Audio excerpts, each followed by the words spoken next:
Students, आज के lecture में हम क्यूरी क्राइटेरिया की बात करेंगे कि क्यूरी क्राइटेरिया जो है वो बेसिकली आपकी इंफॉर्मेशन को मज़ीद स्पेसिफिक करने के लिए यूज़ होता है।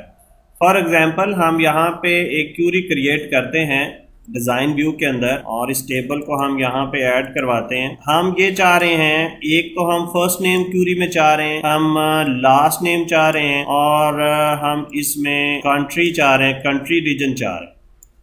तो ये तीन कॉलम हम इस क्यूरी के अंदर चाह रहे हैं और हम इसको सॉर्टिंग अगर लगाना चाह रहे हैं वो भी आप लगा सकते हैं। अब यहाँ पे एक क्राइटेरिया का फील्ड है। क्राइटेरिया में यही हमने करना है कि हमने अपनी क्यूरी को मज़ीद स्पेसिफिक कर देना। फॉर एग्जांपल, ये कंट्री रीजन है। हम चाहते हैं कि हमारे वो कस्टमर हमारे सामने आ जाएं, उनके फर्स्ट नेम और लास्ट नेम आ जाएं जो पाकिस्तान से रिलेटेड है। तो हम यहाँ पे क्राइटेरिया के अंदर पाकिस्तान लिख देंगे। अब जैसे ही आप साइट पे क्लिक करेंगे, ये पाकिस्तान डबल कोटेशन मार्क्स में ऑटोमेटिकली आ जाएगा। तो ये टेक्स्ट फील्ड जब आप क्राइटेरिया लगाते हैं तो उस क्राइटेरिया में जो कोटेशन मार्क्स हैं वो एक्सेस खुद प्लेस कर देता है। ये है क्राइटेरिया। अब जो हमारे टेबल्स के अंदर से डाटा निकलेगा वो उन लोगों का निकलेगा, उनके फर्स्ट नेम और लास्ट नेम आएंगे जो पाकिस्तान से रिलेटेड है, जो पाकिस्तान से तल्लक रखते हैं। तो हम इस क्यूरी को एक दफ़ा सेव करते हैं और हम इसका नाम रख देते हैं पाकिस्तान कस्टमर्स और हम ओके कर देते हैं। अब यहाँ पे जब मैं इस क्यूरी पे क्लिक करूंगा तो मेरे पास वो डाटा आएगा जो पाकिस्तान से रिलेटेड होगा। मैं यहाँ पे क्लिक करता हूँ तो मेरे पास कोई डाटा नहीं आया, क्योंकि हमारे इस डेटाबेस के अंदर पाकिस्तान से रिलेटेड कोई कस्टमर नहीं है। अब मैं दोबारा यहाँ पे इस क्यूरी के डिज़ाइन व्यू में जाता हूँ और मैं यहाँ पे कनाडा लिख देता हूँ, CANADA।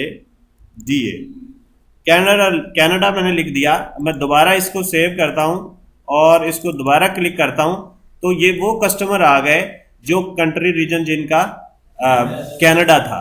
अब मैं इसको, ये जो कनाडा है, आप इसको रीनेम यहाँ पे कर सकते हैं कि ये कस्टमर, इसको एक दफ़ा बंद करके ना फिर आप इसको रीनेम करें कि ये हमारे जो हैं कनाडा के कस्टमर।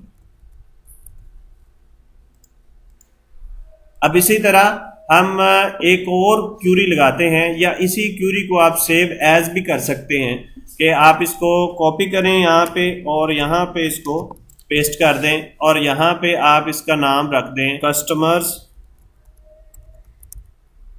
नेम अली। ऐसे लोग जिनका नाम अली है। अब हम क्राइटेरिया में दोबारा जाते हैं, इसको क्लिक करते हैं, राइट क्लिक डिज़ाइन व्यू में, और इस क्राइटेरिया में हम ऐसा करते हैं, फर्स्ट नेम अली कर देते हैं हम। ठीक है, ऐसे लोग आएंगे जिनका फर्स्ट नेम अली होगा और वो कनाडा से तल्लक रखेंगे। सिर्फ वो लोग आएंगे जिनका फर्स्ट नेम अली होगा और वो कनाडा से तल्लक रखेंगे। तो हम अब इसको सेव करते हैं और देखते हैं इस क्यूरी को चला के कि ऐसा कोई शख्स आता है। कोई भी नहीं आया, क्योंकि कोई ऐसा बंदा नहीं है जो कनाडा में रहता हो और उसका नाम अली हो। हमारा कोई ऐसा कस्टमर नहीं है। तो अब हम यहाँ पे एक दफ़ा चेक कर लेते हैं कंट्री रीजन, हम इसको सॉर्ट कर देते हैं कनाडा और नाम देखते हैं।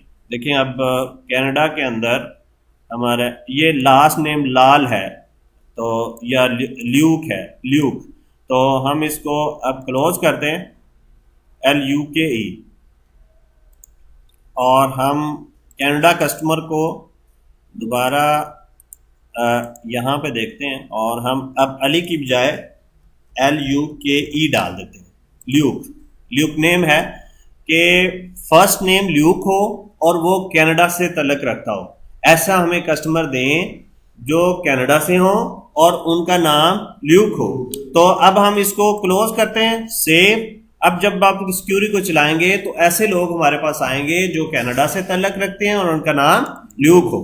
ये देखें जी, ये वो लोग हैं जिनका नाम फर्स्ट नेम ल्यूक था, लास्ट नेम कोई भी हो सकता है, और क्योंकि लास्ट नेम पे तो हमने कोई क्राइटेरिया लगाया ही नहीं, और कंट्री रीजन उनका कनाडा है। तो ये है हमारा क्राइटेरिया कि जब हमने एक क्यूरी के अंदर अपने रिकॉर्ड को मजीद स्पेसिफिक करना है तो हम क्राइटेरिया फील्ड के अंदर देंगे।